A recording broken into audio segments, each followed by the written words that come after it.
Cause why people keep playing with me like I really like, you feel me? Like, alright. I'm not gonna be the one crying. It's gonna be you. Alright.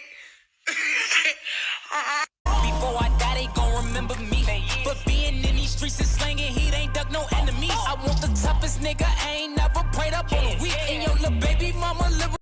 Alright, what's going on, YouTube? We back with another video. Today we got that I lost this. It's okay, I'm gonna just do it like this. So the title I looked up was the Desiree, it said the Desiree interview about with Pop. So this is what came up. So alright, so apparently you got somebody trying to explain their story, some type of experience they had, and I hope damn well this ain't that one chick, because I never knew her name for real. So we just gonna jump into it, man.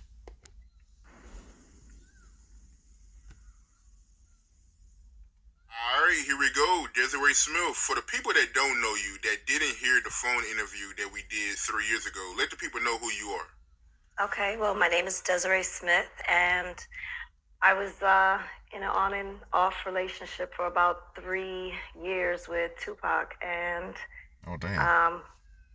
you know, I was there for some of the pivoting moments in his life. I met him right before Strictly for My Niggas came out and Poetic Justice.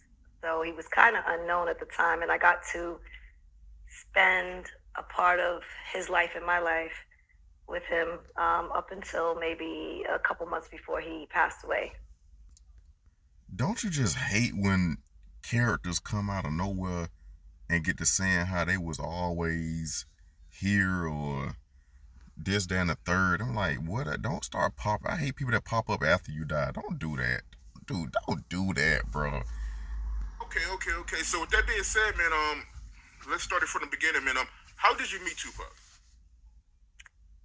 Okay, so I had just broken up with a boyfriend. I was feeling down. Always. And my best friend at the time called me and was like, we're going to the club tonight.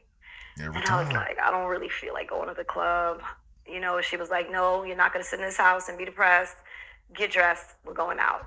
So reluctantly, I went, and it wound up being one of the craziest nights ever at that particular club because they weren't scheduled to be there, but Big was there, Pac was there, and Bobby Brown was there.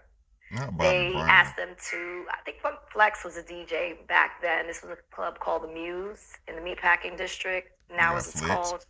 And so we went, and Funk Flex asked them to come up on the stage. Bobby Brown and Pac performed, then Big and Pac performed. So my friend was excited because she was a big fan of New Edition and Bobby Brown, and she grabbed me by my wrist, dragged me from one side of the stage to the other side of the stage. And as we made our way through that crowd, they was going crazy. They came off, and we got caught in like a bum rush of about, I want to say, 20 dudes. So you got Big's crew, whoever was with Pac, Bobby Brown. I think he, to be honest, was probably there with a bodyguard, and that's it. And she never did get to meet Bobby Brown now, but Pac came down and he ran right into me and her, and he heard her say, I guess she was trying to say to Bobby Brown, where you going without me? And he looked at her and was like, whoa, really? So he grabbed her wrist, he grabbed my wrist, and we're facing him. We got pushed out of the club, like basically backwards, but it was so congested that we didn't fall. We just, were moving slowly backwards. There were some sparks that flew, some looks between me and him. I didn't know who he was. I did not know the song. I just knew he was handsome. His eyes were magnetic. They were making my knees weak. And when we got outside, he let go of her hand and he just zoned in on me and started talking to me. And that was how we first met. He invited me to hang out. If I was doing anything, if I wanted to go have some drinks, smoke, just chill. And I took a chance, and I felt like it felt right. And I was like, you know what? Yeah, but it wasn't just me and him. It was Big. Big had a friend, a female friend with him. He had invited my girlfriend. she declined, of course. And that's when I told you, like, he was like, oh, she think her pussy is platinum. And she was like, yup. And he was like, all right, go home and polish your platinum. And he was like, I'm going to go home with this gold one, though. And I was laughing like, oh, my God, he's funny. He's handsome. Yeah, I remember that like it was yesterday. So, we went, we hung out, drank, smoked some good-ass weed. So how did you and Tupac get back in contact after that night? Because Biggie, he was the one that ended up giving you his number and everything, Yes. right? For y'all to link Yep. up and all that? This was the pagers date. Back then it was pagers, then two ways. And, I lost my pager. And I could have cried because I was so excited and, I really wanted to see him again. And I was like, oh my God, I'm probably never going to see him. He lives in California. He's probably touring, doing all this stuff. Poetic Justice still didn't come out. I think Juice had just came out. So I'm kind of like, okay, getting to see who this guy is a little bit. And one night, same girlfriend, that was my road dog. We decided we were going to go to a club in Union Square. And as we're walking in the club, Big is there. And I didn't, know who he was. I didn't remember him per se. He remembered me though. And he was like, ain't you the girl that, Tupac, whatever. And he's like, did you call him? And I'm like, no, he asked, has he called you? And I was like, I lost my beeper. So I didn't have his number. He beat me from, his beeper number in my beeper. And I told him, I said, I lost my beeper. I lost contact with him. And he was like, well, he's in New York. And I know he would want to see you. And I was like, really? Okay. So he was like, do not leave this club without talking to me. So me and my girlfriend went party. And I'm like, oh, shit. I'm thinking like Pac's going to show up. I'm not knowing what's going on at the time. But before the end of the night, Big came and got us and was like, I'm going to take you to him. Now, we were like, all right, now she's like, all right, I'll go with you, because I'm not going to let you like leave, whatever. But he was like, I'm going to take you to his hotel. So we go to the hotel and he was probably sleeping. I don't know what he was doing, but I know Big didn't talk to him that night because he didn't know I was there. But it was late. It's 4:00 in the morning already. So whatever, we went to one of the rooms, and I think Dave Hollister was there because the next day they did MTV Unplugged. So they're in that room. They got a little drinks. They're playing cards. They're talking shit. So, we're like, all right, cool, whatever. Big's there, we're hanging out at a certain, like, it gets to be like 6. So, yeah, we probably got there like 4:30-ish. So now it's like 6:30 and there's a knock on the door. And they're like, go get the door. I opened the door. That man's mouth fell to the floor like, what? He's like, what are you doing here? Like, you like that? Like, and I'm like, nah. Big was like, nah, brought her to see you. And he was like, oh, shit. So, he told me that they was getting ready. They had a taping. And that everybody had to, he was coming to wake everybody up, tell them they got to get themselves together so they could go down and shoot the, I guess, do their press tour and then do MTV. So he told me he would be done. He checked with his manager for the itinerary, and he said he would be done by a certain time. I can't remember, 25 years ago, of course. And he told me to meet him back at the hotel. That night that we would hang, he was going to, actually he told me, come meet him. We're going to go out. So I was like, okay. Ran home, showered, beauty salon, got my hair done, went shopping, picked out an outfit, and I came back at that time. That was the Hemsley Hotel. And I met him there that evening. And when I got to his hotel room, I will never forget, because one of the girls from SWV was in there, and she seemed like she was kind of flirting. But when I walked in that room and he seen me, it was like, all right, well, been real. And he was like, come on, baby, let's go. And we ended up, we went to his room for a little while. We smoked, we drank, we was talking, we was kicking it. And he's like, he wanted to run down to the Palladium, which, not too far away. So we got dressed, we went to the Palladium that night. I remember this is kind of like when Wu-Tang first came out. So like I remember there was a couple of them there. I remember Method Man most of all. And that was kind of cool. I was a little tipsy, but that was a really cool experience to go to the club with him, because that wasn't normally, as we progressed, that wasn't something that we normally did. He wasn't the bring a female to the club type of guy.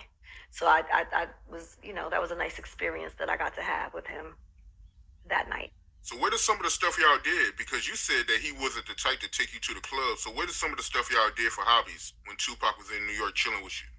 Well, when he was in New York, he was here specifically for work.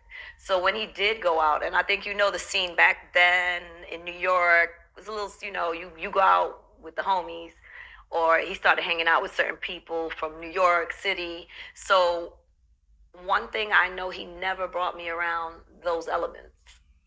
But we would get stuff to eat. When he was staying at the Royalton, we'd be downstairs. They had a lobby bar. They had a restaurant. One time, it was flooded with his family. Some people like Syke, his cousins, female cousin Mo. I forgot what her brother's name is, but I met him only that one time.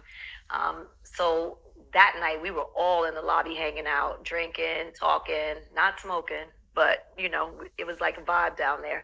And I would say when we went to Atlanta, By the New York Daily News, one of the articles was about the police searching Tupac hotel room after he got accused of assault by a female named Ayanna Jackson. And they said that they found a sex tape involving you and Tupac. And they said that you looked underage and under the influence. Damn. And the second article was Tupac attorney replying to the news and saying that you wasn't underage and you wasn't under the influence. If you don't mind, break all that down for me. You and Tupac making a sex tape and the police searching Tupac hotel room and finding the tape, and you finding out the news that they got it. I don't know. We were just having fun. We was drinking, but I wasn't intoxicated. I didn't know my surroundings. We had some weed. We drank. And we was just having fun. He had a camcorder he had just got, and we was doing what some people do.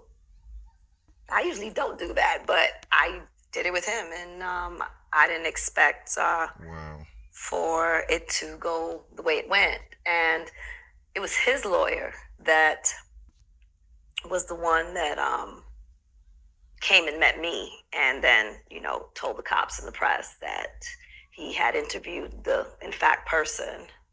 And they took that tape when they came to arrest him for the sexual assault.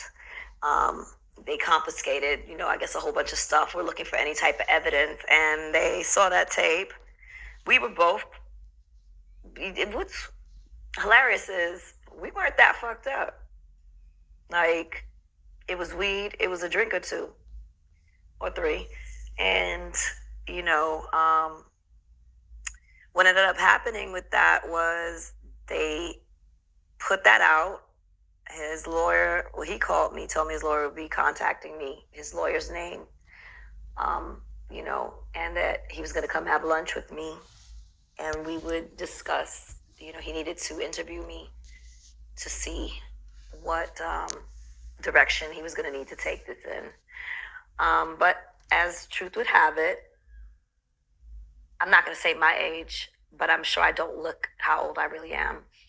And when I was young, I looked younger than I was, but I wasn't underage. Oh, God. After speaking to his lawyer, his lawyer had given me a good suggestion, because he said he wasn't going to tell the police who I was, but that didn't mean that they couldn't find out or that they wouldn't keep investigating it further. So, he said if I had somewhere to kind of lay low and get out of the mix, it would be a good time to do that. I think my mother, probably more so my father, would have not been cool with that. I would have hated to, at the time it was taboo. I wouldn't have liked that to come out. But I think it is true. They were looking for any little thing to charge this man with, and they tried it with that and blew it out of proportion. I remember being on the train with some of my friends and seeing this paper right before Thanksgiving and I knew from the moment that I saw it that it had to be me because, oh my God, that tape was months old and he just kept taking it with him everywhere he went. And I was like, luck would have it, they would snatch that. So I don't know whatever happened to the tape. I guess, I don't know, but Do you think the police still got that videotape in their possession or no? That's a good question. I would say it is probably two things. Either when the case was over, they gave it back to him, but he never said nothing about it. And maybe they still believed that there was a minor, who knows? Because, like I said, his lawyer, Mr. Warren, never gave them my name, or they destroyed it because I think they only hold evidence for a certain amount of time. Another alternative could be someone stole it out who knows? I don't know. I don't know where that tape is. I doubt it'll ever see the light of day. But that's a good question. I wonder where it is. Crazy, man. They was trying to do Tupac dirty, huh? Because he just got caught up with the Ayanna Jackson incident, the chick that accused him of assault. They arrested because he got arrested on November 18, 1993, and that article was on November 26, so don't find in the tape. So, yeah, that's crazy, man. And they try to find you and pressure you to go at Tupac. So, yeah, man, that sounds like a setup, man. I think if they would have got their hands on me, they probably would have tried that. But that would have never, I would have never done that. And I'm just thinking how dirty cops can be. They probably would have been like, oh, the whole world's gonna, and that's why, his lawyer said, if you have relatives or you have somewhere you could go, he was like, because if they do find out who you are, you could have a frenzy, a media frenzy outside your front door. And I was not gonna have that. And as well as that, but I just didn't want to make things worse for his situation, so it's no police contact, no conversation needs to be had, so, but his lawyer gave me his card. He told me, if anything, he would put me with a lawyer because he couldn't represent both of us in that situation.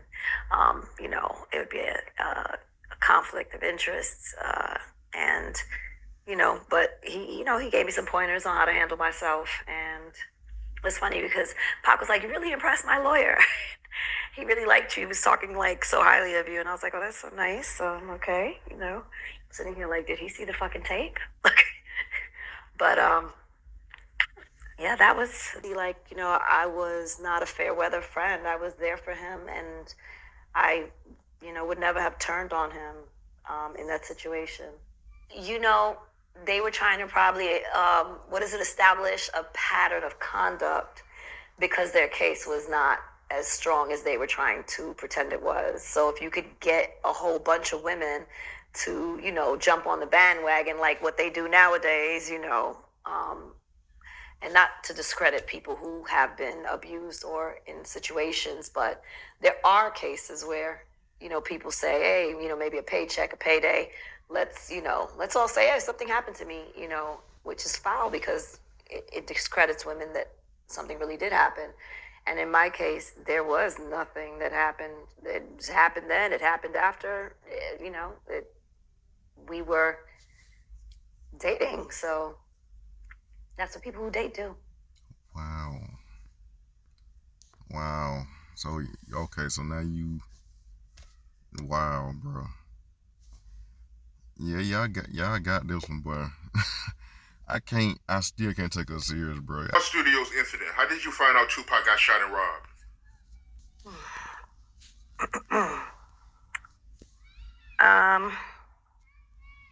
So like I said, that happened months down the line after he went to trial. No, he was in trial at the time. I woke up.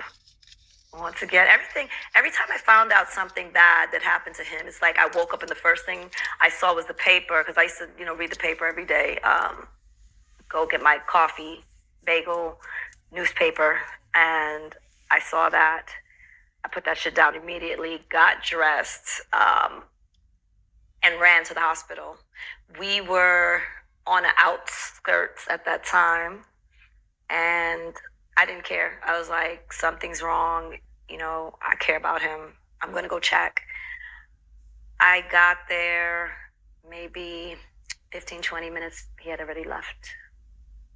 So I saw the press conference, the doctors and everything. They said, you know, he checked himself out. He left. But that was that was really crazy. I didn't know what to think. You know, he was shot so many times. Thank God they were superficial shots, but you know, that was a moment, a bad moment, because you know that really changed him. And you know, that seemed to be, it was his friends, that his new friends. And you know, that's one of the reasons why I always say to people when they ask, oh, Biggie and Pac, you know, the beef, and I'm like, Big told him, watch the people you around, they're not your friends. He wanted him to say, you know, these dudes are going to stick you up. They're going to, so, you know, he felt like he didn't express enough to him the warning. But he did try to say something. And, you know, I always say to people, like, I live here just the same way Big had to live here. And these are people that, you know, were around. You know, you don't necessarily always want to get involved, because when Pac could go back to Atlanta or LA, Big had to live here every day. And these were, you know, people knew these were people that hung around celebrities and extorted them. Right. I want to backtrack to a comment you made, because you said you and Tupac wasn't seeing eye to eye at the time of the shooting. So you and Tupac, y'all had a fallout because he seen you on another dude's motorcycle. Give me the backstory behind that. How was that conversation like after he seen you on another dude's motorcycle? The conversation was like, I'll tell you. So I used to go party at this club called The Tunnel. And I mean, I lived there. And he used to come there, like when he would fly in, he'd come there, scoop me up, surprise me, you know. And this day he went to surprise me. And so a friend of mine that I grew up with had a bike shop. He owned a bike shop, and, you know, they like souped up motorcycles and stuff like that. So they had the bikes out that day, and they were like, you want to go for a ride when the club was getting out? And I'm like, all right, cool, you know, innocent. It wasn't like me flirting with a guy. It was one of my childhood friends that I grew up with, employee.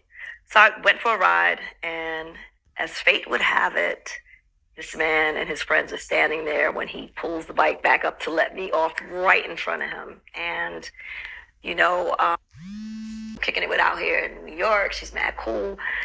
And I'm still stubborn, and I still have an attitude, though. And, you know, I got mad that he was mad at me, because I'm like, I ain't even doing nothing. So, you know, he said a couple things. I said something, got flippant, and we both walked off. Around the corner, started crying. But, you know, I did not articulate myself yet, because I was, you know, a younger person. And once again, everybody's problem be communication. And be the communication. It just, I don't know, it screws people over every single time. And I'm, like I said, I am stubborn, and I don't listen. Oh, please don't be a Taurus. A little better now. Right. Yeah, that's crazy. So he was bragging about you to some of his, you know, friends or whatever. Then next thing you know, you just drive up right in front of him and you just hop off another dude's bike. I mean, yeah, that's definitely. But on God, it was really innocent. You know, I have a couple of drinks, quick, you know, little ride. I just, you know, but it was unfortunate, because that was, you know, we stopped speaking for a while. And we weren't speaking, and then I saw that, and it just like snapped me like nah, you know. And everything happened so fast. You know, he got shot. They took him back to court a day or two later. They locked him up. Then 5 minutes later, I heard he got married. And I'm like, whoa. And, I was like, I'm going to respect that and keep my distance. I'm not in the habit of chasing people's husbands. But then, I told you that funny situation had happened with his boy bumping into me and then coming to like my grandmother's house to bring me his number. And, that kind of just like made me be like, well, this is kind of weird. Maybe I should write him and see what's going on, because I'm hearing all types of shit on the streets that he got a problem with Big. I didn't know everything that was going on, because I kind of just like, started separating my life once I found out he was married. So I moved on, and I was seeing someone else, and someone from that neighborhood too that was there when Stretch came for people who say I'm a liar or a clout chaser. Prison. You said while Tupac was in prison, Big Stretch, he tried to get at you?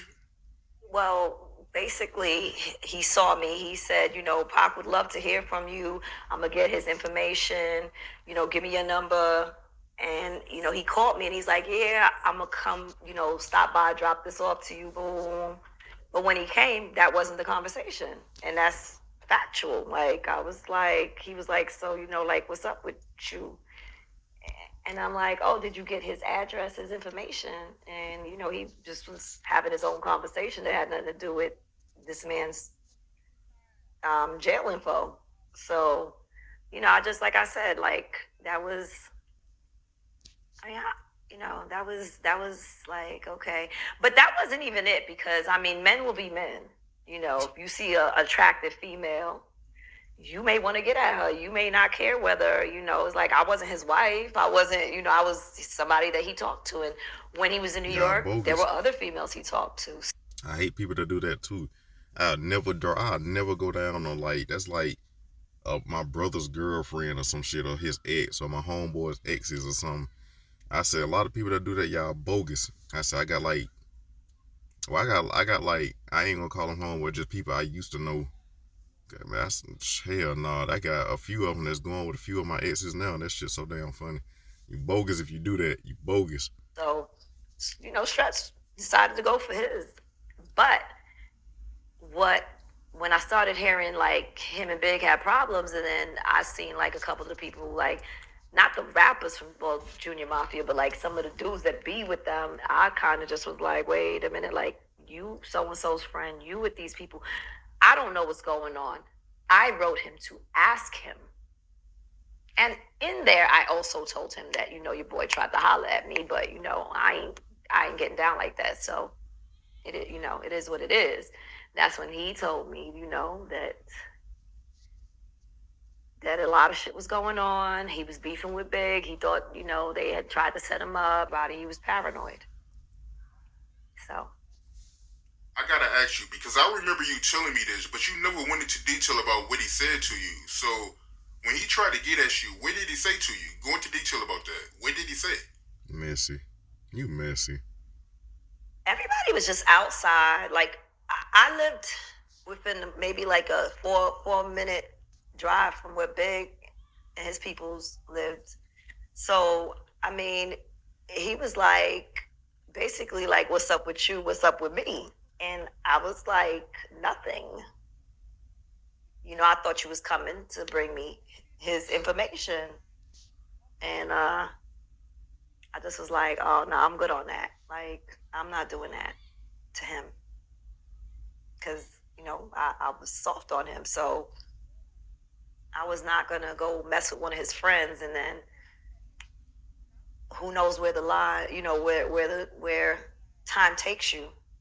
Then I would never fuck back with him, because I over here did some sleazy shit and fucked his friend. That just wasn't in the cards for me. Right, and when he approached you, he had some people from Biggie's Camp with him, and you already knew something was up when you seen the people from Biggie's Camp, right? Knowing that Tupac had issues with him? Yes. Yeah, I was like, oh, he's hanging with these people, but he's Pac's boys. I don't know the dynamics of their friendships, because Stretch was from Queens. So, I just was hearing whispers. So like I said, that's when I was like, I'm gonna go to the source and ask what is going on here, you know?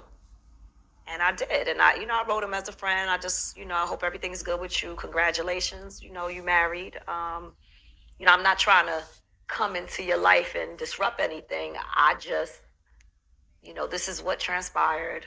What's going on between you and all these people? Because I'm hearing rumors and I want to know what's going on. Like, angry, he was hurt, and he was out for blood, and he was trying to figure out how he could, I'm echoing. He was trying to figure out how he could exact his revenge on Big, because I guess that was the person he felt ultimately betrayed him, more than the other people. That, a snake is a snake. You expect a snake to be a snake, but, you're hanging out with gangsters, you expect them to do some shit. But in his mind, he felt like, Big had set him up or been disloyal, didn't look out for him as much as he felt he should have. So he started to plot that, musically, he was going to crush them. Success. And then he was going to fuck one of his bitches. And, I don't know why that sounds funny coming from a female. I don't know why. My ass sitting there with him like, oh, okay, yeah, good idea. Revenge, yeah, And so he was like talking about Little Kim or Faith. And, I kind of interjected because I was like, when I was outside, because at this time, that's when I was kind of staying up there. And I was living in the hotel, and I was like, well, I was partying with them before I knew you had problems and stuff like that. And, the groupies is chasing him around and he's with it. And she knows because the streets know. Anytime everybody's talking, they having problems. So I was like, Kim seems more loyal to him. I don't know if she would let you do that. So, I was like, what are the two? You gotta understand my curiosity. I just never really seen.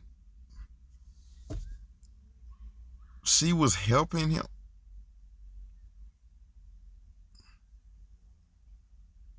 What? I just never heard. No, I don't know. So ain't nothing like a woman scorned, but he was no more excited to fuck neither one of them than the other. So, but when he came out, I guess as fate would have it, he ended up bumping into her at that party. And, I got a phone call the next day. He called me and he's like, I did it. And I'm like, what? What you did? He's like, that bitch just left my hotel. I was like, what? He's like, yeah, I fucked Faith. And I was like, oh, okay, great. Got off the phone with him, started throwing up violently. I guess in essence, while we sitting talking about it, it was cool. When he actually did it, it kind of bothered me. But I could say this, that man ain't never lied to me one day in his life. I've never caught him in a lie. Good, bad, or indifferent. He always kept it real with me. So, I don't see why he would lie ever on his dick. But, I told you before, the girl got a kid with somebody. She probably, matter of fact, I don't even want to say all that. I say he ain't lie. And he didn't. And when I went to LA, he played, Wonder Why They Call You Bitch. Her version, of course. But he said, they blocked it. He couldn't, put it out. But he was like, yeah, he fucked her, had her sing the song, to be extra funny. And I was like, all right, my nigga, I see you. So, yep, that is that. Wow. So you knowing Tupac and you knowing his character, you do believe he had relations with Faith. You don't see him lying about that.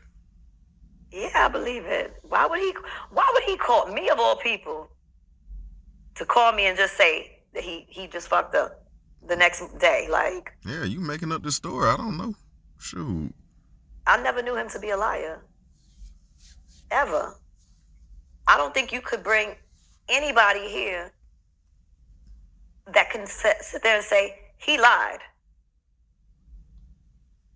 I don't know, because whether it hurt my feelings, I liked it, didn't like it, he always kept it 100. And, you know, that's why I rocked with him the way I did, because I never felt like he was being deceitful to me or trying to play me.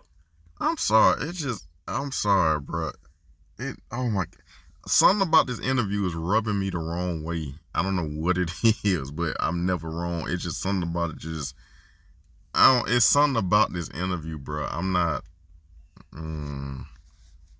So with 100% certainty, yeah, he fucked her. Shit, everybody wanted a piece of him, and a lot of them were getting a piece of him. And he was, you know, if you look at the women that he's been with, they're all beautiful women. You know, so why lie on your dick with Faith? And there's nothing to lie about. But like I said, she's a lady. She got a kid with Big. She has more to lose by being honest than being truthful.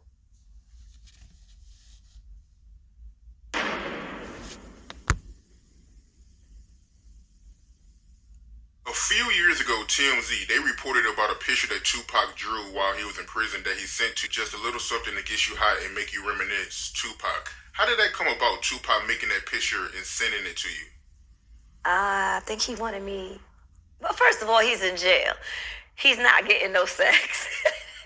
So, you know, he was like, you know, he was hot and he was ready. And,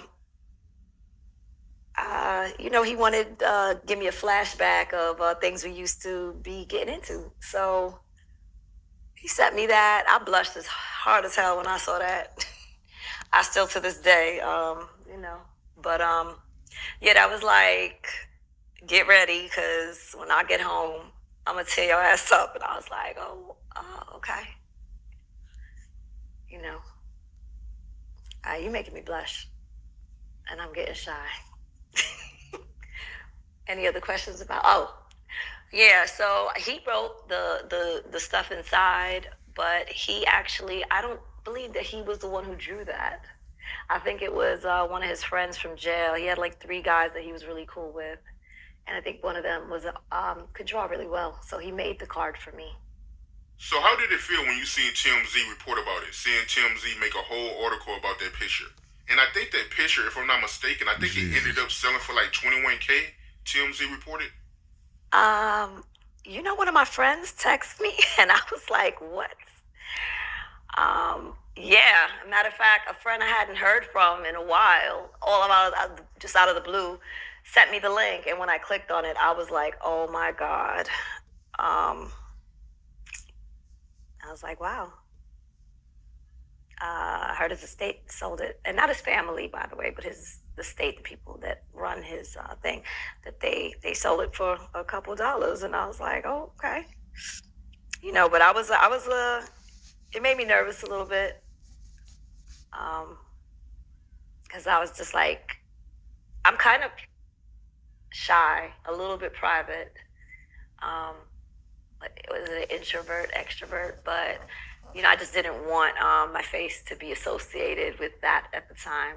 I wasn't comfortable yet being on camera or talking to anybody. Right. Yeah, I feel you. So did Tupac get his wishes, yo, with the picture he sent you? Because you said when he got out of prison, you know. He violated. Well, I did go see him in LA, so you know, we hung out. We did a couple things. Before that Tupac wanted kids. Go more into detail about that. Oh, he did want to have kids. You know, he planned on having kids eventually. Or when he got out of jail and stuff. You know, I remember he had like one day we was just talking and we were talking about like baby names and stuff like that. And he was saying if he had a son, he wanted to name him Giovanni Supreme Shakur. If he had a daughter, Giovanna Sparkle Shakur. And you know, we talked about even, you know, us having kids at some point as well. But unfortunately he didn't. Oh, What? yeah, go into detail about that. So Tupac, yeah, no, you can't gloss over that.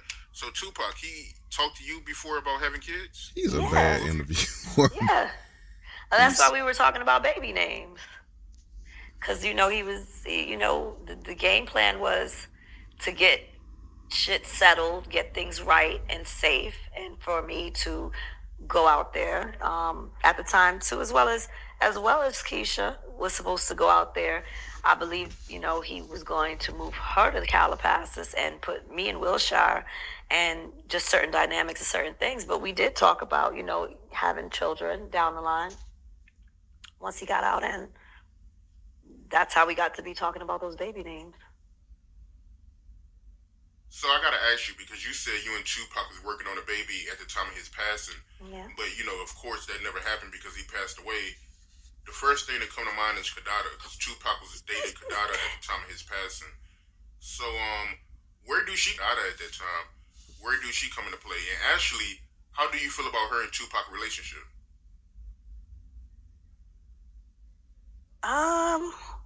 I thought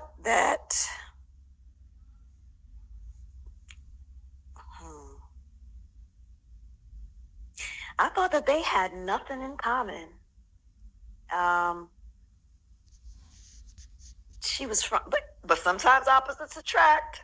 She was pretty, but you know, I just felt they had nothing in common. Like she couldn't relate to his world at all, and you know, you know, one of the things that made me and him close was the fact of how much we had in common.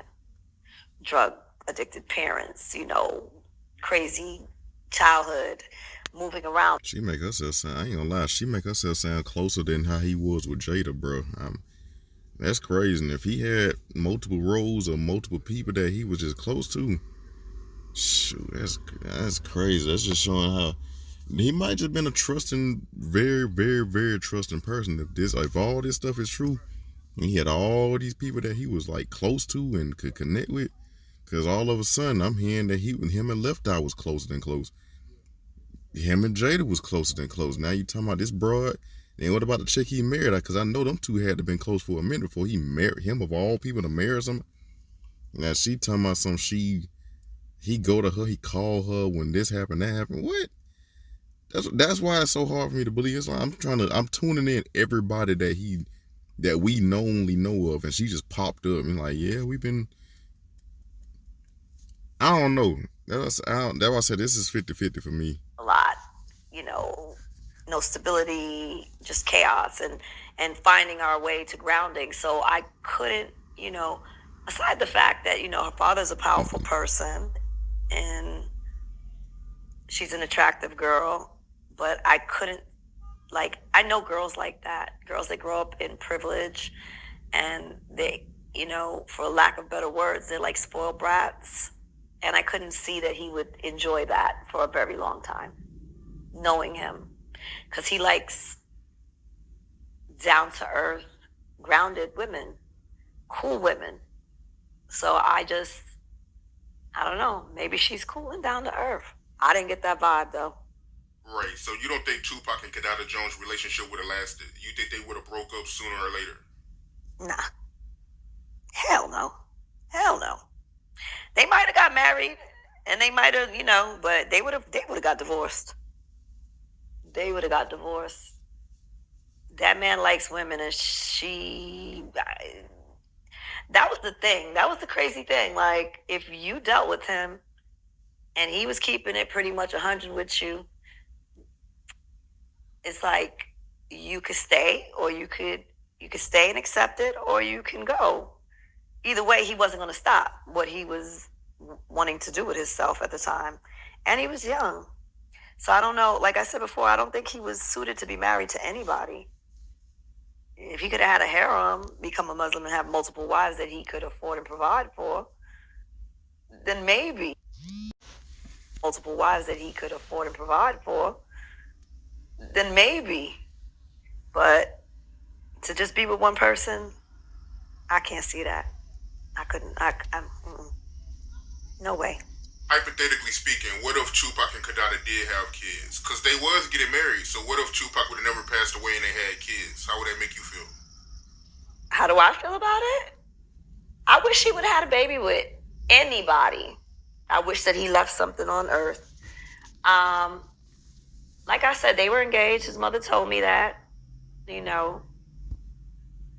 So I mean, I don't know. I don't think that, it doesn't hurt me. It would have hurt me if he was alive and that would have happened. But you know, I wish he would have left the child back here, or some piece of himself. Right, so me just sitting right here listening to you, it seems like you don't like Kadada. Where did all this bad blood between both of you stem from? Is it the Vegas incident when Tupac was in the hospital after he got shot and you went up there to check on him and you feel like she was being rude to you? Is that where it started from? It did. And then I ran into her later on down the road, maybe like 10 years later. No, maybe 5, 6, 7 years later. I was working with someone and they were doing an event for Rockefeller and Tommy Hilfiger. And, you know, she said some things behind my back, which to someone who I worked with that just happened to be like family. So it was, you know, I have no problem with Jasmine Guy. I have no problem with Yo-Yo. I have no problem with any woman, especially ones that I met that I knew he had relations with, because they conducted themselves as ladies. And given the circumstances where we all met, I just felt it was in poor taste. And it definitely turned me off. I don't care about her, though, either way. But, yeah, it did leave a bad taste in my mouth. I don't know. It's a time and a place for acting up. That was not the time. I would respect you. She just said, like, that I bring bad memories and that I was just everywhere she turned, I was there.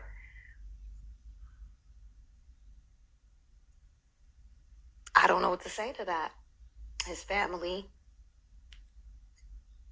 had me there. So what, like, they could have told me to leave. They could have been like, you know, I don't know. It wasn't about her wishes at that moment, though. And I feel that people knew that, you know, I had a special place in his heart as well. So whether we were together or not at the moment, you know, he loved me and I loved him. And, you know, I mean, I don't know.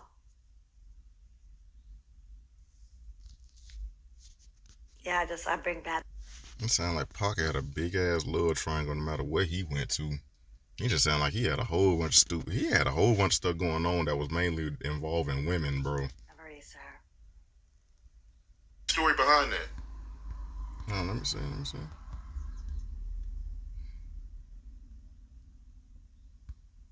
Tupac, he actually made you sign a paper saying that she was an eyewitness. Give me the backstory behind that. So it was I was on the visit already with him. Oh shoot. Oh Lord. It was me. I think it was his cousin was there.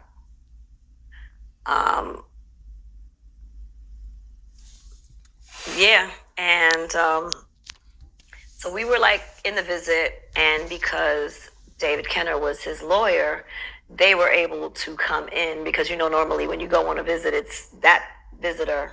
You can't have people like coming in and out. So I remember him, being excited, telling me that he, I guess had like worked out some type of deal where they were, David was going to represent him and get him an appeal.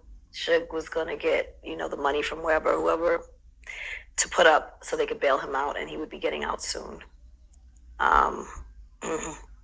So they came in, and it was crazy. It's kind of like almost like a film where, everything just gets silent. But then, the silence, I turn, I see this humongous man walking in there, and, a slick looking lawyer. And I'm like, okay, he looks like he's more in the mob than he's the actual attorney, but okay. They come in, and, I got up, moved over so that they could have their conversation, and, him and Suge, like, they dap each other up and what's up, man? How you doing? You right? And they sat down and got to business. Pac, started writing out whatever he had to write out on the contract.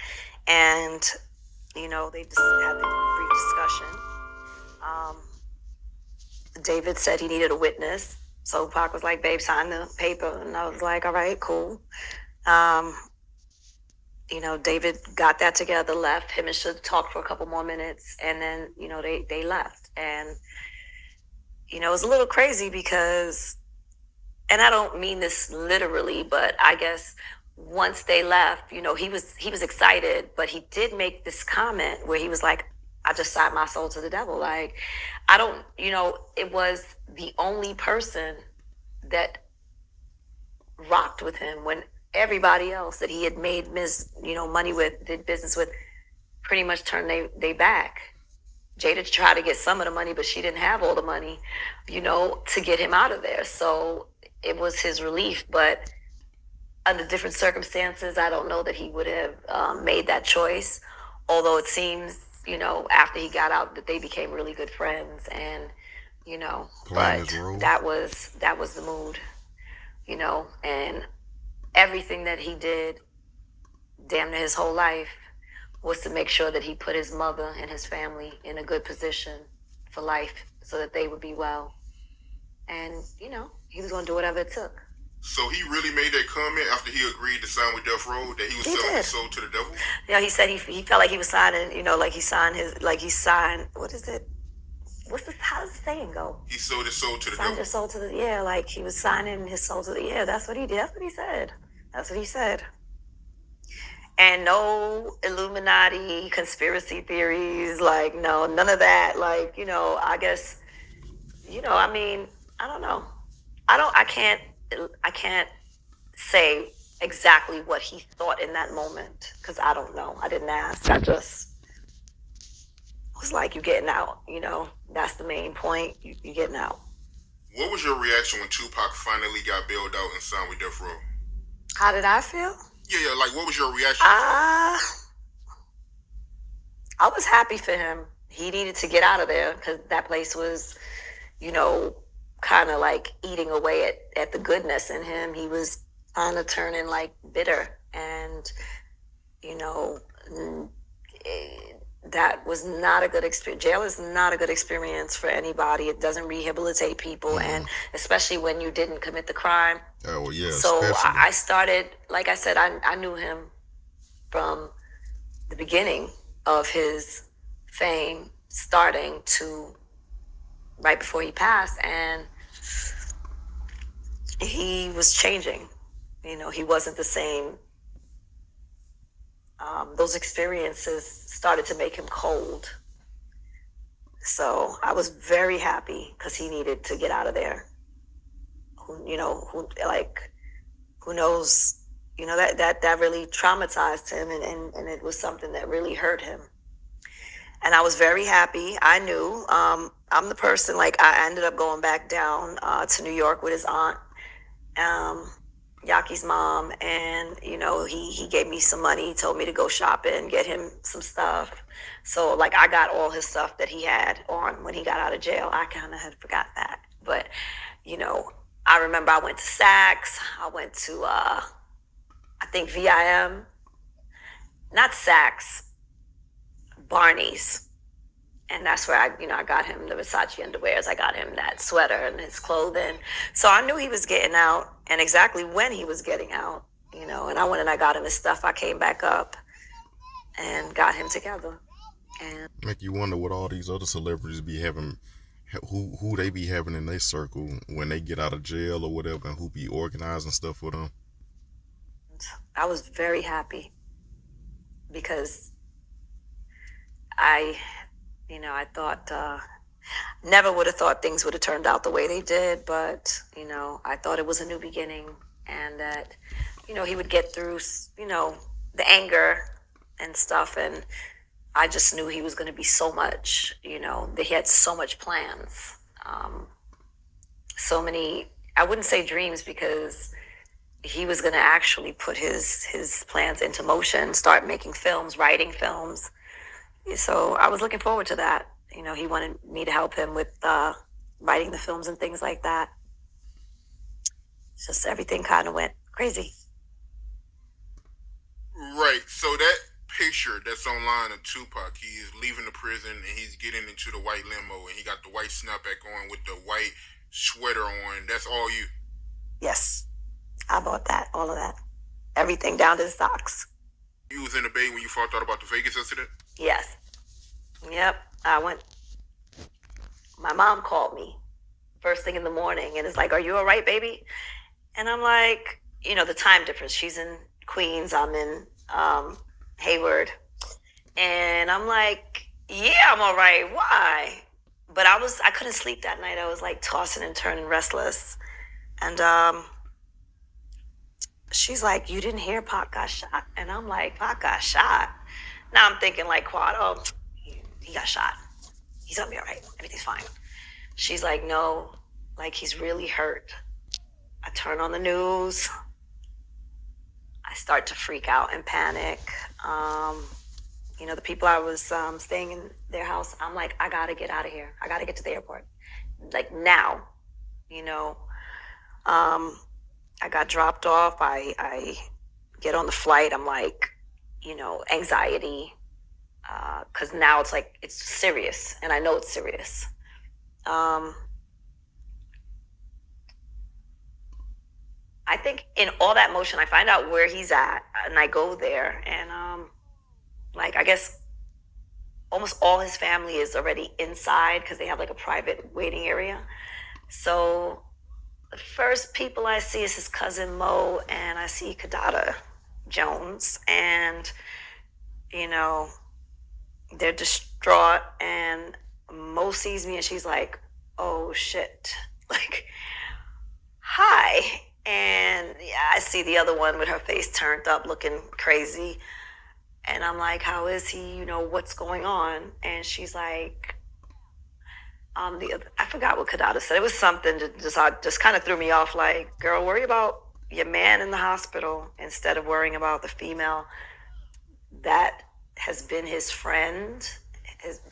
Other things as well. But at the end of the day, the love that I had for him and the relationship that we had,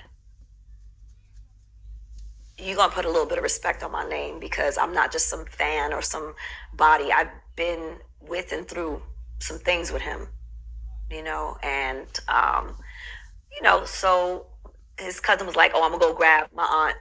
She goes in the back. They go in the back.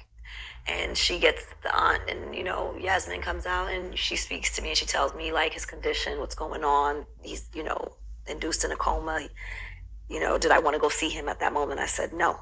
She said, well, not no. She said, did I want to coma? That's what the plan is. And I'm like, okay, I see all the boys were talking, crying, me crying, not them at the time. And they're like, "You good?" I'm like, "I just got here. I don't even know what's going on." They're like, "All right, we got you. Don't worry." So, that was day 2. And, I was there. I didn't want to go see him because one thing about him, he always said, like, one, he didn't want no funeral. He didn't want people standing over him, watching him in, a vulnerable position either. So I was like, no, he's getting better. When he's alert and we could talk, I'm going to see him then. It was a wild time. It was a lot of thoughts going around, and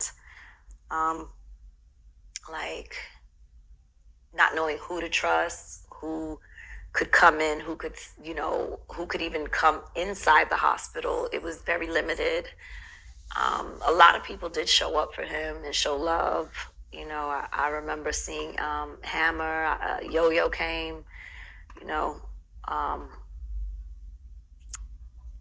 Snoop came. Well, those are the people that came when I was there. Adina Howard came. She couldn't go inside though. She was, I guess a friend. And but it was a bad experience that I hate to relive. And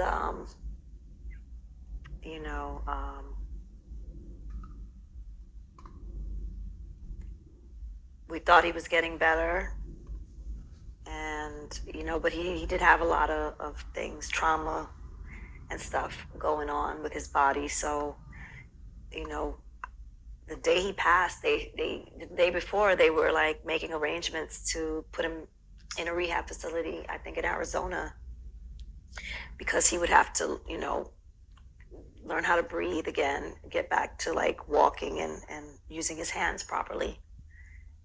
But as fate would have it, he didn't make it through that situation, and I think I've said before, like, it was wild because, tensions weren't as high. We were starting to feel like, all right, things are changing. We had a van that would take us back and forth to the hospital. So, like, his mom was getting ready to go.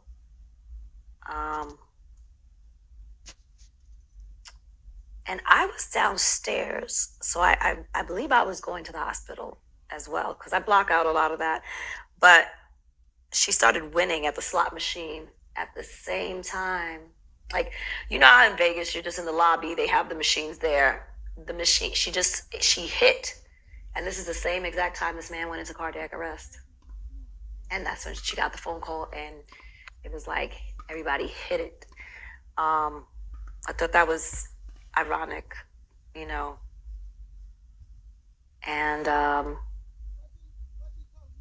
do you have any questions you want to ask me?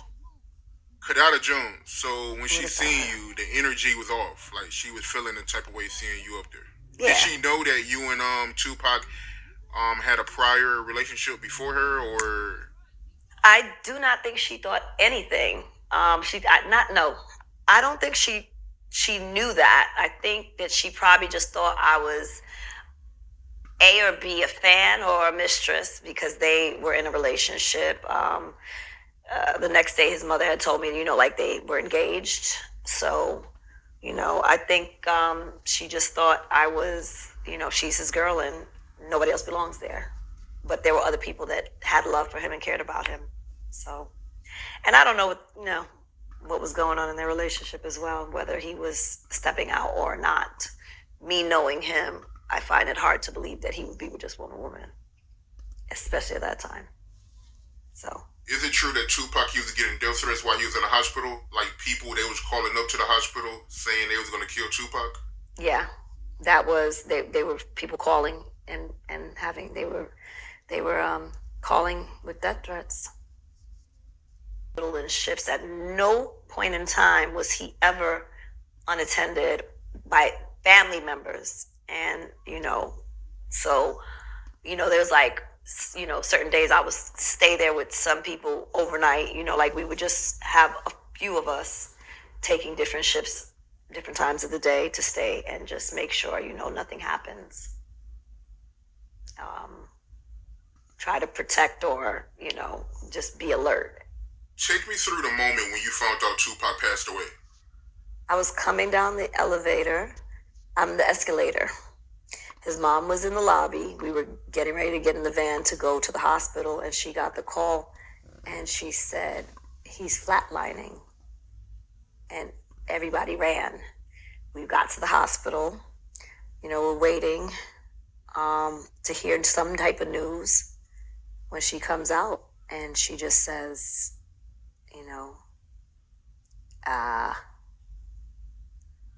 she said she said he, basically he's gone, that she couldn't put him through anymore, and, he's at peace. And then my mind goes to a blank because I don't remember that moment anymore. I just remember the words. And then I remember going back to the hotel, being at the hotel, and I was crying upstairs. Everybody's just reacting differently. Some people are angry pacing. Some people are, everybody's kind of losing their shit. And I remember that his mother called a meeting, and when I walked into that room and I just saw, I just broke down again. And she was just such a strong woman. She pretty much carried everybody through that experience on her shoulders. That's one thing I'll say about his mother. She was a strong, one of the strongest people I've ever met in my life.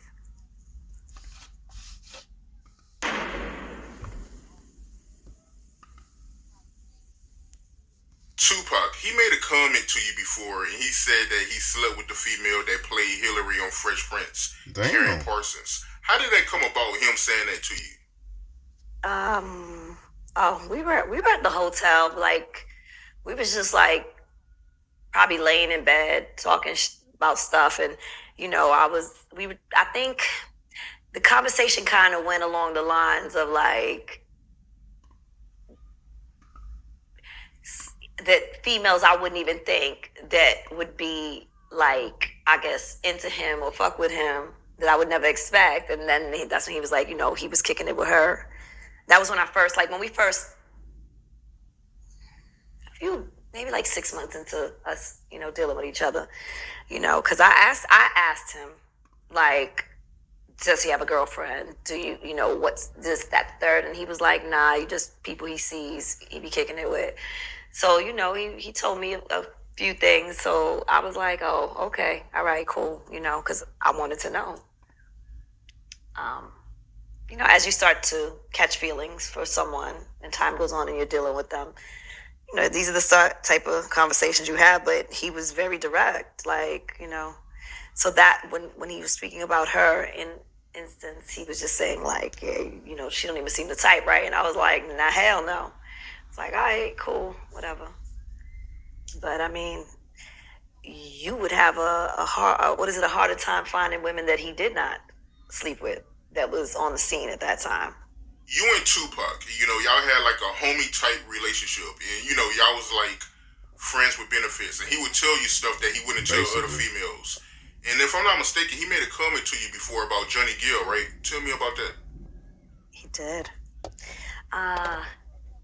Well, he told me there were riots in Los Angeles, and he was out there with his gun. He was riding around in the thick of it. And he told me that I guess Johnny Gill had some girlfriend that lived up in the hills, and I guess the riots were kind of getting close to where she was at, and she was scared. And he told me, they was cool. They used to kick it as well, on the low, I guess. And he told me she called him, and asked him could he, come get her and take her to safety, because she didn't feel safe where she was at. And he told me she had called Johnny, and he was like, he ain't coming. And I was like, oh my God. And he was like, yeah, I went and got her, and that she was somebody that he kicked it with. As he had a few females that he messed with, and she was one of them. And I just thought that was hilarious. Your man is supposed to come save you. He's supposed to protect you. and provide, right? So Crazy, yo. So this was Johnny Gill's girlfriend, and she was messing around with Tupac on the low. Wow. yeah, yeah. Yeah, that's wild, man.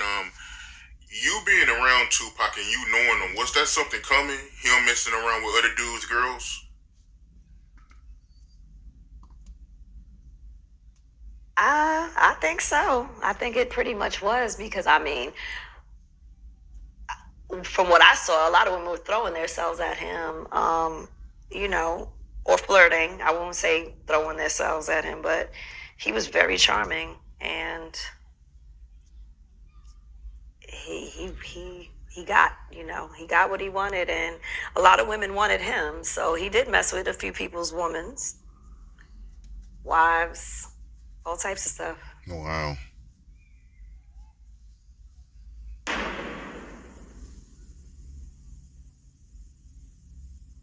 So Tupac, he get bailed out of prison by Suge Knight. He goes to LA. You still in New York.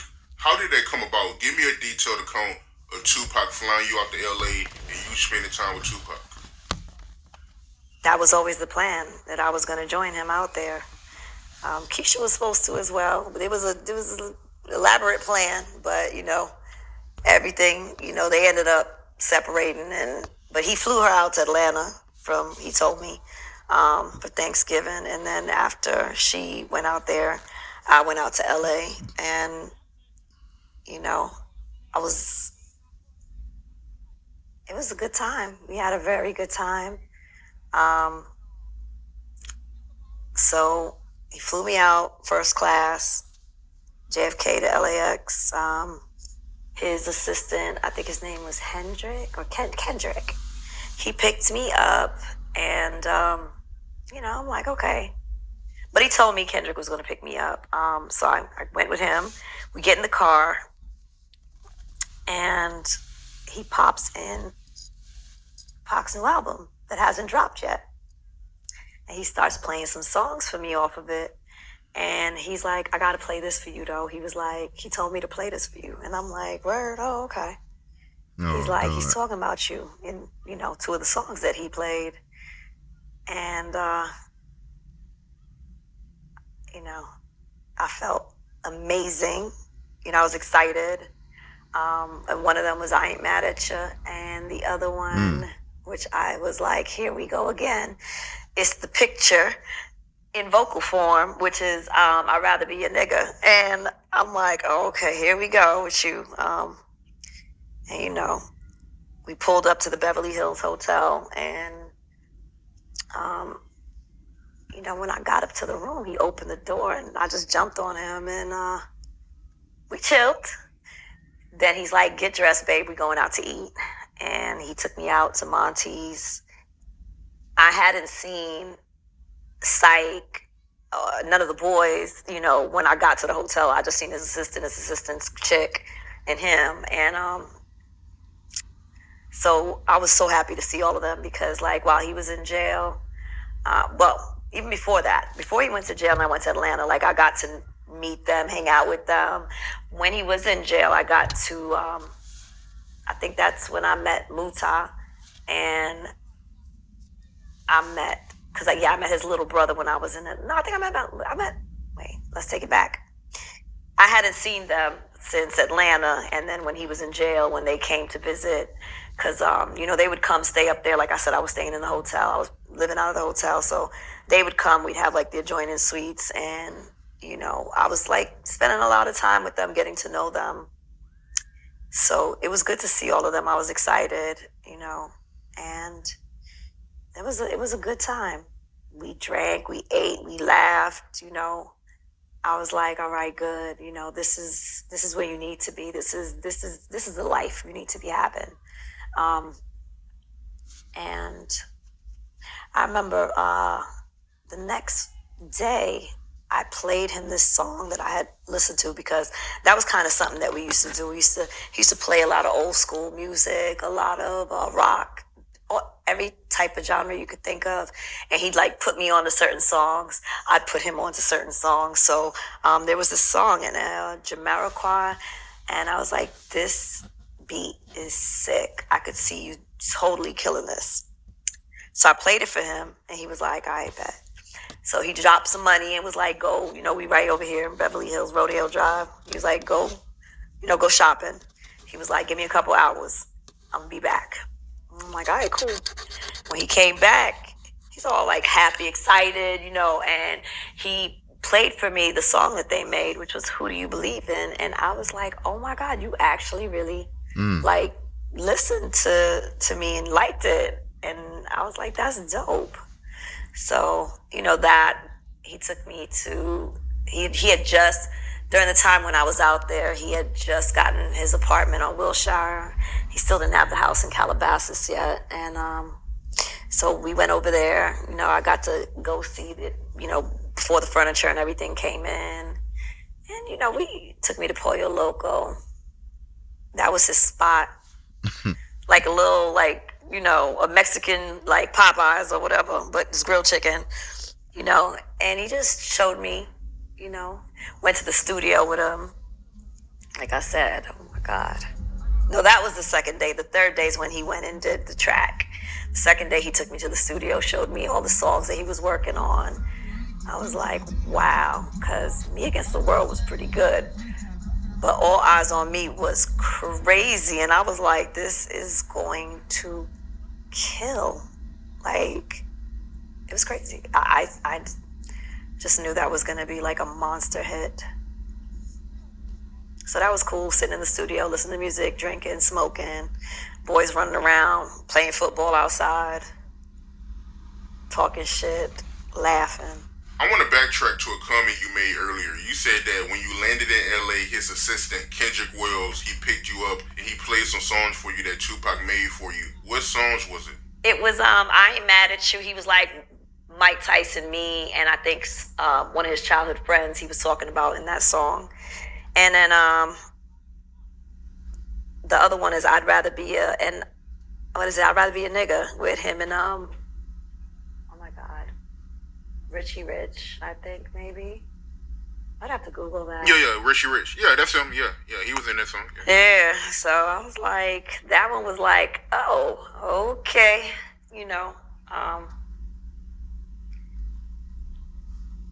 for a long time I couldn't listen to his music.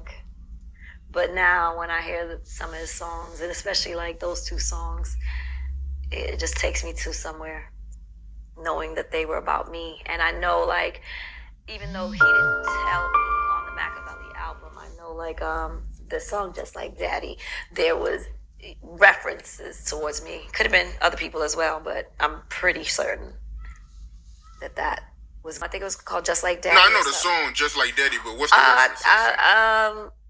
I know it was like one part where it said something about my fake friend trying to fuck you, and then I don't recall on the spot right now what else it was. I heard like little things that I know. I didn't know that was, the makeup for the film he was filming. And Above the Rim. Yeah, it was Above the Rim at that time. And that's when he was staying at the Parker Meridian. And during that time, I lived on 50th Street. His hotel was on 56th. And, I used to be over there a lot with him. Obviously, the night he went to that nightclub, I was not there. And,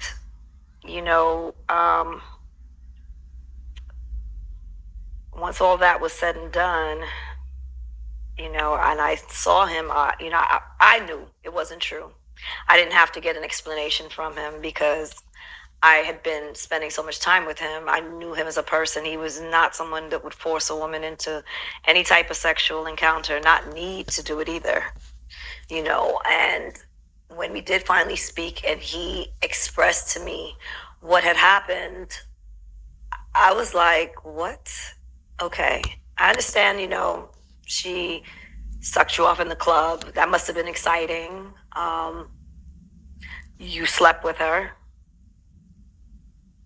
I just was like, in my mind at the time, was like, that's somebody you should leave alone because, not thinking that, but just like, she's really wild, but I felt really bad for him because it really like made him start to become distrustful, specifically because it was a black woman. Oh yeah, And fast. he did not rape her. He did not do anything to her besides maybe, try to pass her off. And, he said the biggest thing he was guilty of in that situation was that he should have walked her out and made her leave.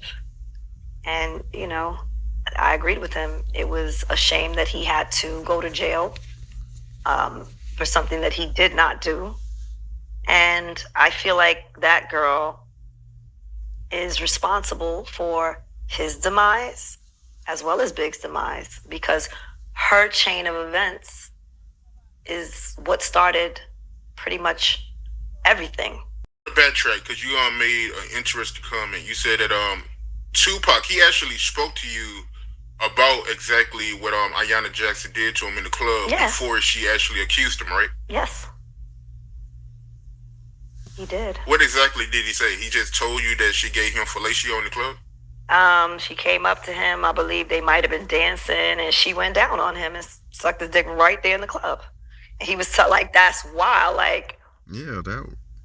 that nobody never did that to him before, and it was crazy. But after that, he wasn't really interested in her like that. It was just like he smashed, and he probably thought she was a loose girl that he could bring her around and she might, smash the homies, do the same thing. Who knows? That he didn't say, but that was just my thought on why he brought her back, because he didn't fuck her the second time he brought her back. He didn't touch her. So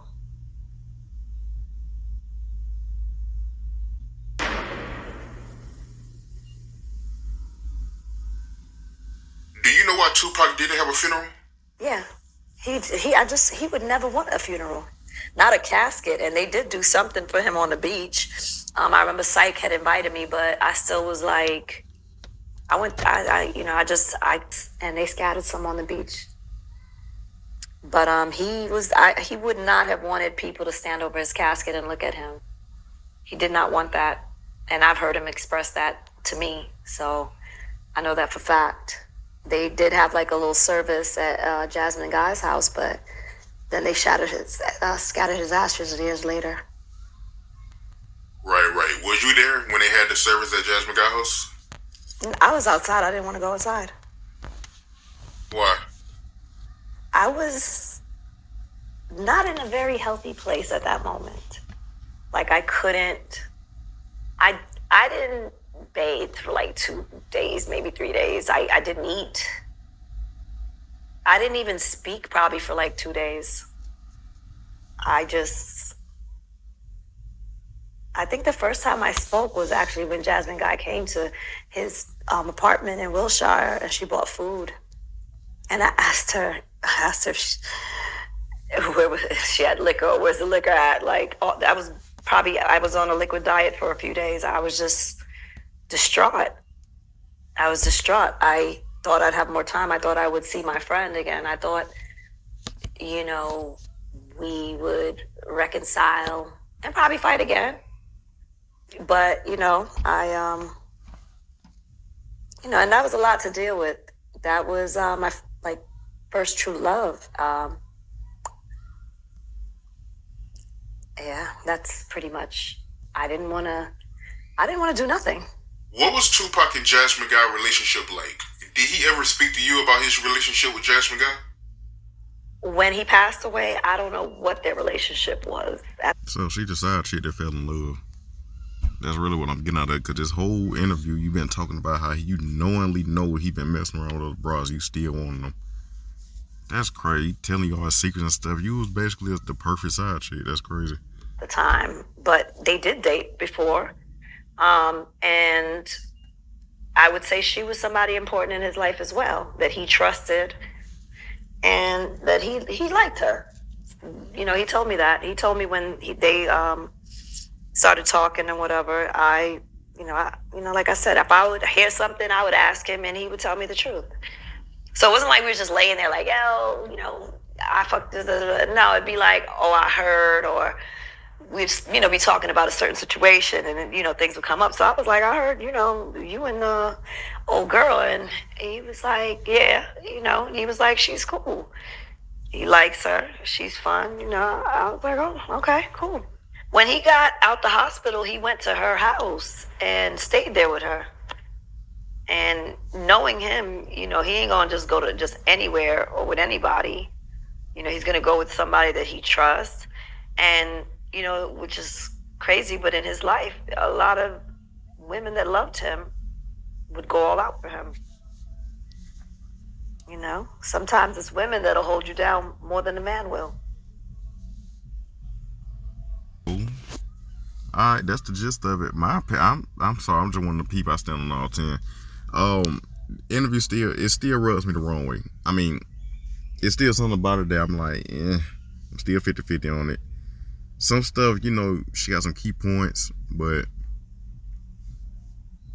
like, I mean, with the, the visionary stuff, but everything else is still like, it's still like she's saying she ain't doing it for clout, but it's still like she tried to get her little shine in when they asked her, cause it was certain stuff that they brought up that she was getting she was getting extra deep into it in her feelings, but I mean, sure, ain't nothing we can do about it now. Like, hey, it is what it is. But look, if you new, make sure you subscribe. Get me to 1,000 subs. We almost at 600. That was it, man. I'm out.